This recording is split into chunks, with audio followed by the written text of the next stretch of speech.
Before this video begins, I would like to say a big thank you to all the people who watched, subscribed, liked, and commented on my last video. Hey, even if you just clicked on it and clicked off, thank you. It did really well, did not expect the amount of views, it was so nice to see. So I appreciate you all for taking a look at it. And a quick thanks to all the people who answered my questions in the comments, everything's making more sense now. Lastly, to the person who I was speaking to, hopefully you're watching this video, you showed me some of your artwork and subscribed to my channel, which was very nice of you, but I foolishly didn't take down any of your details, and this is the only way I can try and contact you, so please reach out to me if you can. I want to see more of your artwork. But anyway, given that the Overwatch video did so well, I just had to make another. I only managed to talk about 3 characters in the last video. I believe it was Soldier 76, Lucio, and Zen in detail. So I wanted to make this video as a continuation of that. It's been a few weeks now, I've got the hang of some new characters and wanted to talk about them. Give my opinion, thoughts on their abilities and playstyle potential. These are the other Overwatch characters I didn't get to mention because my last video was getting too long. Let's go. First off, we have Arisa. She is my favourite tank to play in this game, one of the reasons being that she is an easier character to use compared to the other tanks, and I'm also a fan of minigun style weapons, so yeah, perfect fit for me. As of last year, she is the 7th most used character in the game, so I guess she's generally liked by the community. Her base weapon is a fusion driver, basically her right arm. It comes with 150 rounds, which I didn't think was too bad at first. I thought it was a healthy clip size. However, as I've played with her, sometimes I feel as though it's not enough. The fusion driver comes with 3 barrels, so the fire rate is very high, but with any first person shooter, a gun with a high fire rate will have itself balanced with damage output. At long range, you don't need to worry about her because she's shooting marshmallows, but that's not an excuse to sit out in the open. Bullets still hurt. Arisa only does 11 damage per shot, and after some calculations, to kill a full health support or damage character, characters that average around 200 health, it takes around 18 shots to do so. And with tanks who average around 400 to 600 health, it will take roughly 36 to 55 rounds. I sound like I'm trying to sell this gun to someone, good lord. Anyway, obviously you have to account for other factors, headshots, shots missed, buffs, team damage, enemy healing, so this value will fluctuate. Roadhog is a perfect example. He's quite hard to kill because as you're shooting him, you can gain a good chunk of his health back with his heal, so you're better off reloading as he does that to ensure you have a chance at killing him. And I say that very loosely because bullet velocity is also an issue. These bullets feel like they take 3 to 5 working days to hit their target sometimes. They're quite slow compared to Soldier's assault rifle, so I found shooting ahead of where the enemy is going is more effective. If they're standing still, then there's no issue, fire away. Unless they're a Bastion, you'll most likely lose that gunfight, let's be real. But most players are bobbing about the place, so that's kind of how I solve the problem. Or having another teammate with you is good. You can take the hits whilst they finish them off. Despite these flaws though, her other abilities level those things out. She has the 3rd lowest health out of all tank characters, so these are needed. The protective barrier is good, works like most barriers, decent health pool, blocks most forms of incoming fire, except Moira's ultimate I believe. It's great for quickly deploying against self-destructing divas. It can take a hit from that, but the shield will be pretty much destroyed afterwards. Her Halt ability is a nice addition too. It essentially sends out a green orb and pressing L2 again will activate it, pulling any nearby player close to it. In game modes like Total Mayhem, it's more or less annoying since it comes back so quickly, throws people off their aim, but I tend to use it on enemies in quick play that are low health and trying to escape. It's very good for those things. Stopping a potential retreat could really help your team depending on the circumstance. And you can obviously use this to pull people off ledges or into holes, or at least try to. I like to call this the inverted boot. It can be a little hard to execute sometimes since they do need to be quite close to the orb to begin with. And obviously there's no point in using it on enemies who can fly. Then you have her most powerful ability in my opinion, Fortify.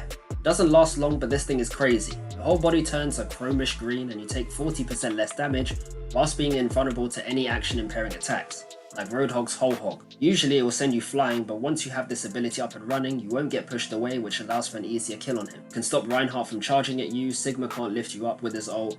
Pretty much any offensive ultimate can be negated with this ability, it's too good. But like I said, you can still take damage while this is active, and if a whole team is targeting you, well, you won't last long. No! No! Oh well, get rest. Oh. You're nanoed. No! No! Take it, someone! Damn it! Arisa is quite slow moving. Respawning is a pain if you don't have a Lucio with you. Her abilities are mostly defensive, so the way I play her is on the front lines but a bit campy. She's defo a stationary character, firing her fusion driver slows her movement speed as well, and she doesn't have much health to begin with. So I just put down my barrier, start firing, once my shield goes down, put up Fortify, then rinse and repeat. All her abilities come back fairly quickly, so time it well, and with the added support from your team, you'll be hard to kill. Although I will suggest that if there is a Reinhardt on the enemy team, use your Fortify sparingly and try to get your team to heal you instead. You can counter his ultimate as well as his charge, so you may want to save it for that and open him up to attack. Since he is arguably one of the more dangerous characters, getting him out quickly will help your team so much. Her ultimate is a cool finish to her character, doubles your whole team's damage, pretty standard, nothing out of the ordinary. However, it can be destroyed. It's not immune to gunfire, so always put it around corners where the enemy can't see it. It lasts about 16 seconds, quite a while, so you'd want to stop that from getting destroyed. This is getting replaced in Overwatch 2 with a Javelin. I don't get why, I never thought this was an insanely OP ultimate, unless you pair it with Baptiste Barrier. Didn't see anything wrong with it, but I'm unfazed. Whether it goes or stays, I'm not going to miss it. It could be that our ultimate doesn't match her playstyle. You know, a character focused on defensive capabilities getting a damage buff as an ultimate may prove contradictory, something that's not suitable for her purpose. And then again, bonus damage could be seen as defense in some cases, you know, keeping the enemy from pushing. I don't know. But either way, I love this character and I'm excited to see how she'll perform in Overwatch 2. Next, we got to talk about Winston, guys. Not too much to say on him, but he's a unique one who pops out of nowhere. There's only two main abilities. His first one, Jump Pack, is simple. You leap into the air, you can use it to gain ground, reduce travel time to an objective. Landing on enemies will damage them, although I don't see many players using it for that reason. His second ability, the Barrier Projector, is what works in tandem with the Jump Pack. It's a standard 360 shield with 700 health, and I think the way people tend to use this is by leaping onto an objective, capture zone or payload, wherever you're contesting the fight, put your shield down, do a bit of damage, then retreat back with said jump pack. And I only say that because his Tesla cannon kinda sucks. It's a short range electrical barrage that deals small amounts of damage. It takes a while to kill enemies, so you will need your team by your side or you'd have to retreat. It can target multiple enemies at once, but it's nowhere near as powerful as Roadhog's Scrap Gun or Reinhardt's Rocket Hammer. This Tesla cannon will have you feeling like that one dude from Over the Hedge. Remember that guy? That film was so good, but on a serious note, you can't really stay on the front lines for long. Once your shield is down, you have no other way of defending yourself, so your only option is to leap away unless you have your team with you. Enemies can walk through your shield too, so you're not entirely safe. You're literally free damage for the enemy team. Most characters without DPSU, Reapers, Zens, Soldiers would confidently enter your domain, and I think his ultimate kind of illustrated the way he's meant to be played. Primal Rage, emphasized by the destroyed glasses, gives you 1000 health, an insane amount, but you can only melee and leap. The leap is brought down from 6 seconds to 2 seconds on cooldown, and your melee only does 40 damage per hit, meaning it takes around 4 or 5 hits to kill the weakest of characters, so that basically confirms Winston is more so a displacement character. The leap in, barrier and leap out, as well as his ultimate, are all meant for tanking damage, keeping the enemy team focused on you, whilst the rest of the team can make a play. When defending, it's especially good for holding the enemy back in the event your team was wiped. Kinda like what this guy was doing, just buying time, withering us down until his or her teammates arrived. And when using your ultimate, you can sort of fly about the area, confuse the enemy, and melee them to push them away from each other. In your base form, you can still do that. Separating medics like Mercy is always a good idea, and even though you may not outright kill anyone, you can open up an opportunity for your team by making certain characters vulnerable. However, his ultimate does not make you invincible like Arisa's Fortify. You can still get slept by Ana, you can get pushed away by Roadhog's ultimate, which ends up wasting the ability completely, so you need to be very careful. It's best you wait out the more dangerous ultimates on the enemy team first. When this happened to me, I was shocked. I thought he would at least be able to overpower that, but I guess not. So whilst he is classed as a tank, it's more so a temporary thing. You can't stay out as long as Arisa, Reinhardt or Sigma can. You could hang back and spam shields for your team, but you'd be leaving your other tank teammate without much support, and your Tesla cannon would be pretty much useless from long range. You've all got to help push, there's no one-man armies in this game, it's a collective. I think the get-in/get-out approach is far more effective. You're taking the hits, the attention, so your team can capitalize on it, whilst giving your other tank teammate a chance to recharge their shields, etc. Or you know, doing the opposite is also an option. Let your team be the distraction whilst you go hunt for some isolated characters that aren't paying attention to you. You've just got to remember to avoid overconfidence when surprising enemies, because there will always be another on the way to finish you off. So yeah, Winston's an interesting one. What do you guys think of him? How do you think he should be played? Let me know in the comments. Okay, I was gonna end it here, but there was one more person I wanted to mention. Don't think I forgot about this character. Nerf this! Big man thing, yeah? It's not looking good, bruv.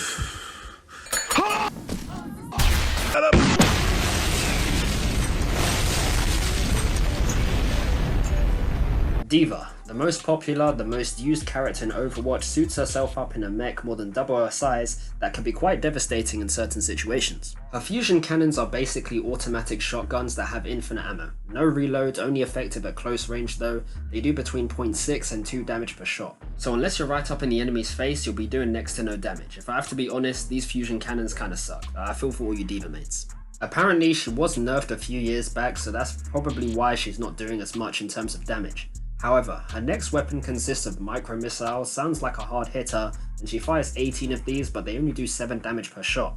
So even the weakest of characters like Tracer can take a barrage from those.